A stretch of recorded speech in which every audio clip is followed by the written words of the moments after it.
It was the year the Troubles began in Ulster. I thought I'd escaped by fleeing to Dublin, but trouble had followed me. Well, it's actually inspired by my own story, and it's a secret that I kept for 20 years. So you're the daughter?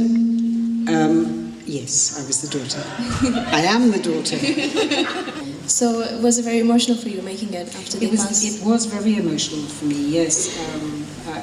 Because I'm quite a tough person, but I actually found that when I was making it, I was crying. It was all done in one take. I had enough food to make two just in case it went wrong, but luckily I did it in one take. I was encouraged that I should not think so much, as I kind of end up sitting at home and kind of being like, oh, is that a really good idea? And then I overthink things. So I kind of had this just like spark of inspiration to do it, and then I made myself just do it. So it was mainly improvised, although I'd kind of thought about some of the things I wanted to question and understand. But what is a visitor really there to see? They're there to see the artwork, and who produces that? The artist. Which brings me on to the natural choice within a full English of who the artist is. Animation is, you can create anything you want, you can be completely free. You have absolutely no boundaries, no limits into what you can show and what you want people to see. So I think, yeah, in terms of expression, it is definitely something that I really enjoy. It came quite randomly in a tray, in a tube.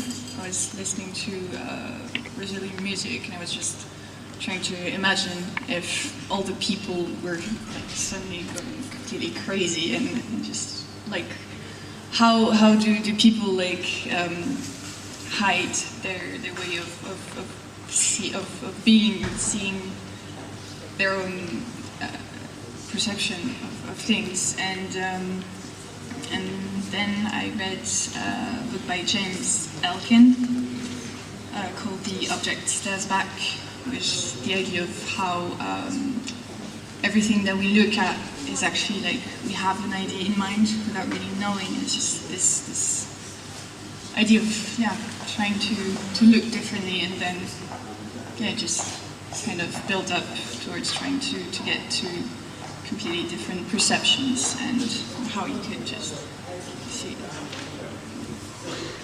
I wanted to keep the theme very simple and pass the message across like that. Initially the idea was that I would show my face and the emotions and everything, but I thought the feet would tell more, and it would help the person actually concentrate on what was being said, and just the way the feet were kind of touching the ground and getting off the ground, and I thought that would just do it. So the idea is to actually have an installation, to have one of them on one side in a darkened room, have one installation on quite a lower wall, with the feet rocking, and on the other side have the dancing, and in between have a spotlight with a sari on, with a bit of a text outside so people know what's happening. So have you done that?